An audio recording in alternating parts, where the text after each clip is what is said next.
El día es 27 de marzo, el año 2025, ya es jueves. Bienvenidas y bienvenidos a MBS Noticias. Esta es la información más relevante del día.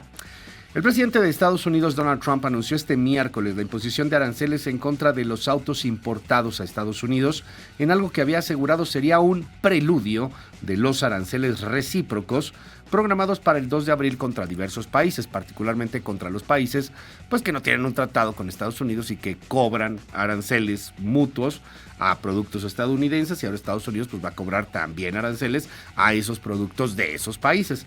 José Díaz Briceño, cuéntanos. Buenos días. Donald Trump culminó ayer una meta largamente buscada al anunciar la imposición de un arancel de 25% a los automóviles importados a Estados Unidos a partir de la medianoche del 2 de abril. El anuncio de Trump afecta directamente a México, que es el principal origen de los vehículos importados a Estados Unidos y que junto con Canadá forma parte del Tratado de Comercio Regional, el TEMEC. Aunque algunos no pierden la esperanza de un acuerdo de último minuto, la realidad es que el arancel de Trump golpea a la industria insignia de la integración norteamericana, impactando directamente diversas variables económicas. Todos los detalles los tendremos más adelante desde Washington. ¿Qué quiere Trump? Que regresen las empresas de automóviles, las fabricantes de automóviles a los Estados Unidos. Eso quiere, eso pide, eso exige, eso prometió de alguna forma. Bueno, ayer así presumió su acuerdo es que no es un acuerdo, su decreto, su orden para cobrar aranceles a autos importados.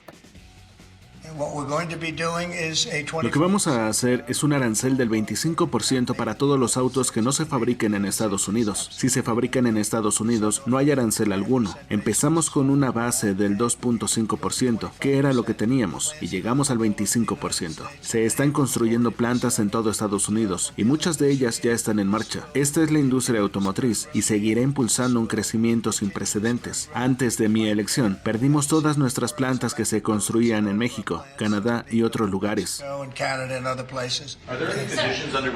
¿Existen condiciones para eliminar estos aranceles automotrices, señor? ¿O es permanente para el resto de su vida? Sí, es permanente, 100%. O sea, sí, pero no. Porque la Casa Blanca aclaró más tarde que las autopartes que cumplan con el Tratado de Libre Comercio entre Estados Unidos, México y Canadá estarán exentas por ahora de los aranceles a las importaciones de automóviles anunciadas por el presidente Trump. Y el secretario de Economía, Marcelo Ebrard, se reunió con funcionarios de los Estados Unidos por los aranceles. Hoy va a informar de los resultados en la mañanera.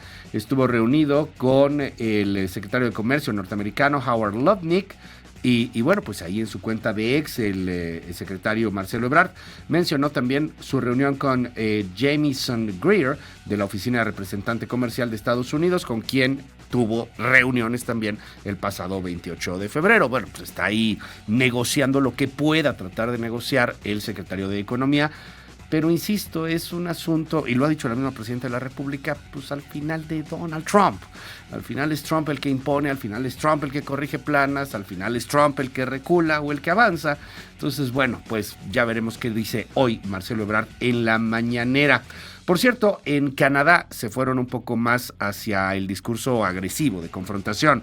El primer ministro del Canadá, Mark Carney, consideró que la decisión del gobierno estadounidense de imponer aranceles del 25% es un ataque directo a los trabajadores canadienses. El presidente Trump anunció aranceles del 25% con nuestra industria automotriz, y esto es un ataque directo. Para ser claros, un ataque directo. Defenderemos a nuestros trabajadores, defenderemos a nuestras empresas, defenderemos a nuestro país y lo defenderemos juntos. Quiero convocar a una reunión de nuestro gabinete, el gabinete canadiense-estadounidense, para considerar otras cuestiones. Necesitamos ver los detalles de la orden ejecutiva, pero tomaremos las medidas que beneficien a los trabajadores canadienses. Mientras tanto, palomita los esfuerzos del gobierno mexicano para frenar el fentanilo hacia los Estados Unidos. Tanto la CIA como el FBI reconocieron la cooperación de México. Es la voz del director del FBI, Kash Patel, y del director de la CIA, John Ratcliffe.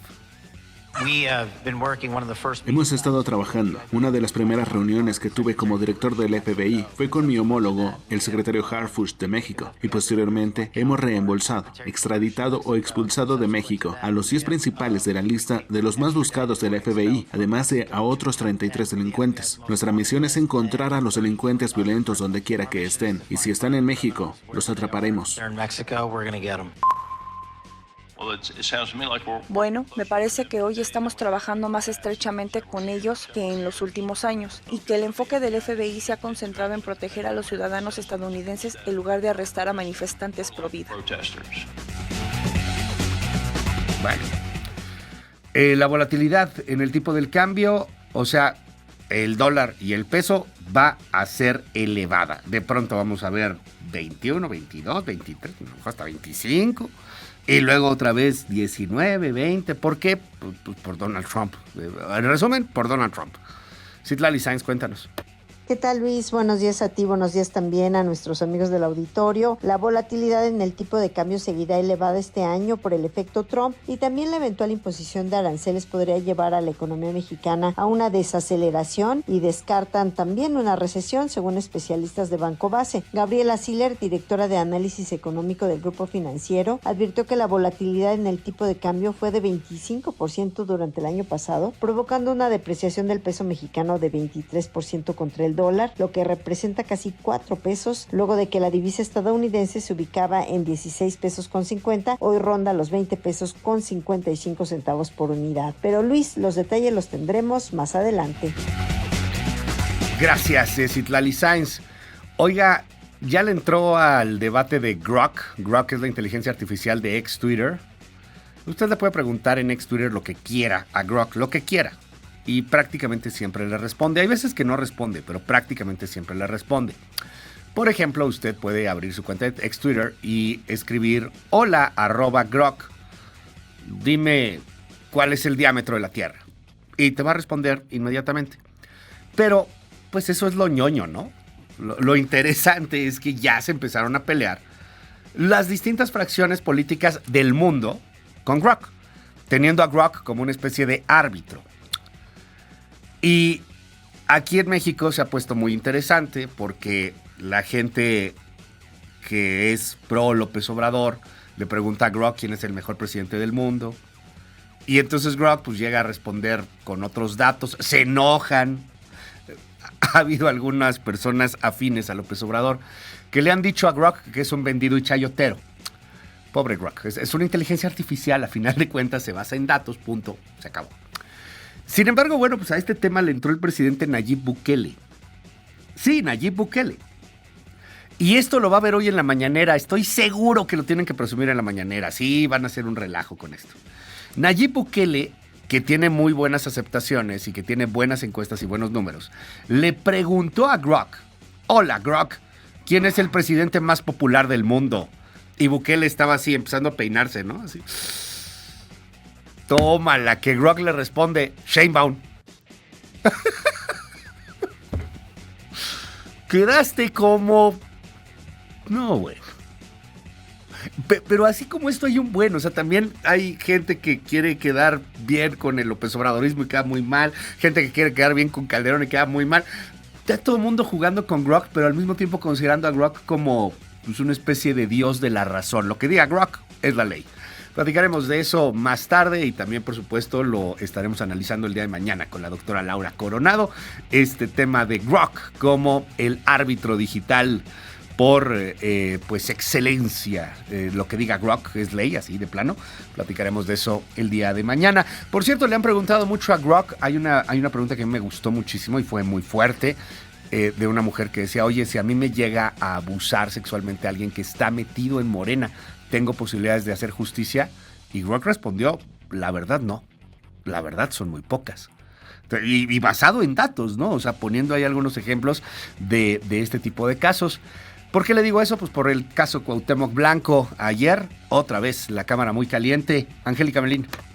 Buenos días, Luis. Buenos días a los amigos que nos escuchan. En la Cámara de Diputados, un día después de haber votado a favor de desechar el desafuero del integrante de Morena, Cuauhtémoc Blanco, el vicecoordinador de esa fracción, Alfonso Ramírez Cuellar, presentó en la tribuna su iniciativa para eliminar el fuero constitucional para legisladores federales, locales y gobernadores. Entre reclamos de integrantes de las bancadas del PAN y Movimiento Ciudadano, subrayó que el objetivo es proteger a los legisladores en la labor parlamentaria, en sus opiniones y en su voto, pero no para que tengan privilegios. Ramírez Cuellar insistió en que los cambios constitucionales propuestos tienen como fin quitar la protección legal en casos de privilegios y cuando los congresistas federales, locales y los gobernadores tengan que enfrentar a la justicia. En respuesta, integrantes de la oposición descalificaron el planteamiento hecho un día después de que la mayoría en el recinto garantizara protección constitucional a Blanco Bravo, salvándolo del desafuero. En unos momentos, más información.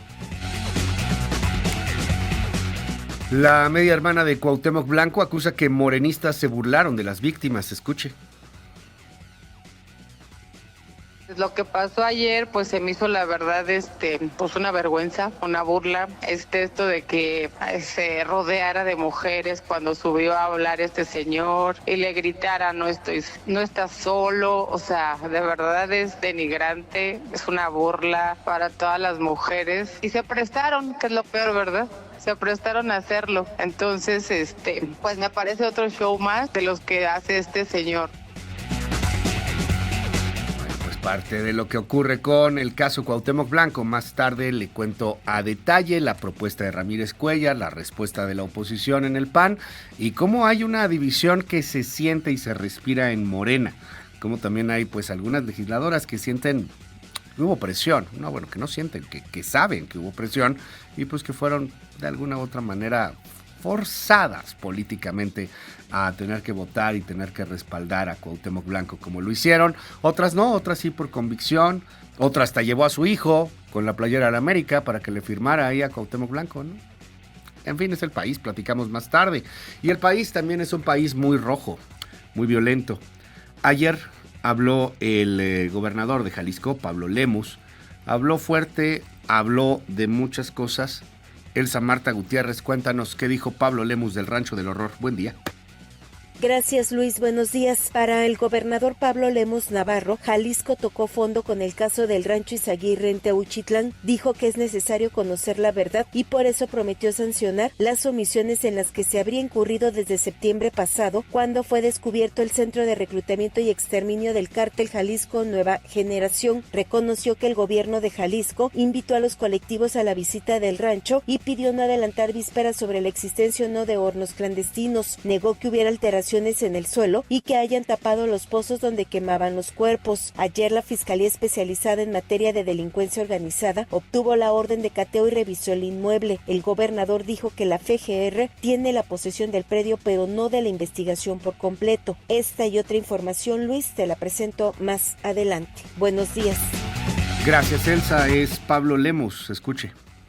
El gobierno del estado de Jalisco mantendrá las carpetas de investigación abiertas para deslindar responsabilidades y aquí no hay carpetazos. En Jalisco vamos a seguir investigando y colaborando con el gobierno federal y la Fiscalía General de la República, que desde Jalisco confiamos en las investigaciones que realiza la propia Fiscalía General de la República.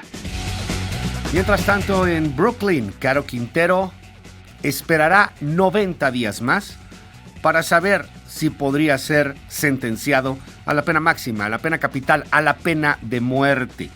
Como Caro Quintero no fue legalmente extraditado, podría ser sujeto de la pena de muerte. Legalmente fue expulsado del país, aunque ese término francamente no existe. Cuéntanos, Juan Alberto Vázquez. ¿Qué tal, Luis? Un gusto saludarte de nueva cuenta este jueves. Reapareció Rafael Caro Quintero en la Corte del Distrito Este de Nueva York para la primera audiencia ante el juez Frederick Block, quien está a cargo de su caso. El juez Block dio a los fiscales 90 días para que decidan si van a pedir la pena de muerte para Caro Quintero. Pues en caso de que así sea, el juez ordenará que se mantenga en el equipo de la defensa una abogada experta en casos de pena capital para que el acusado esté debidamente asesorado. Se trataron además temas del calendario que debe empatar con el de su sobrino, el coacusado Ismael Quintero Arellanes, quien su próxima declaración de culpabilidad puede pasar por inculpar más a su célebre tío. Una audiencia más en la que la sala estuvo repleta de agentes de la DEA intimidando al capo. Los detalles, Luis, más adelante. Gracias, Juan Alberto Vázquez. Oiga, y no sé si recuerda usted el caso de los militares que hicieron una ejecución extrajudicial. Esto fue hace 2 años, febrero 2023, en Nuevo Laredo. Hubo inclusive ahí algunas imágenes, se movió muchísimo este tema, pues porque si bien estaban involucradas las personas, al parecer, en temas de delincuencia organizada, pues la ejecución fue evidente y clarita. Esto fue febrero del 2023, hace 2 años. Pues van a ser, les han sentenciado ya a 40 años de cárcel. René Cruz. Luis, buenos días. Un tribunal de enjuiciamiento condenó a 40 años de prisión a 4 elementos del ejército mexicano por la ejecución extrajudicial de 5 jóvenes registrada en febrero de 2023 en Tamaulipas. Además, el comandante del regimiento deberá ofrecer una disculpa pública a familiares de las víctimas. En unos minutos más ampliamos la información. En información internacional, Donald Trump podría darle una concesión a China, bajarle los aranceles 2 rayitas, ¿a cambio de qué? A cambio de que le vendan TikTok. Es Donald Trump, ¿qué te digo?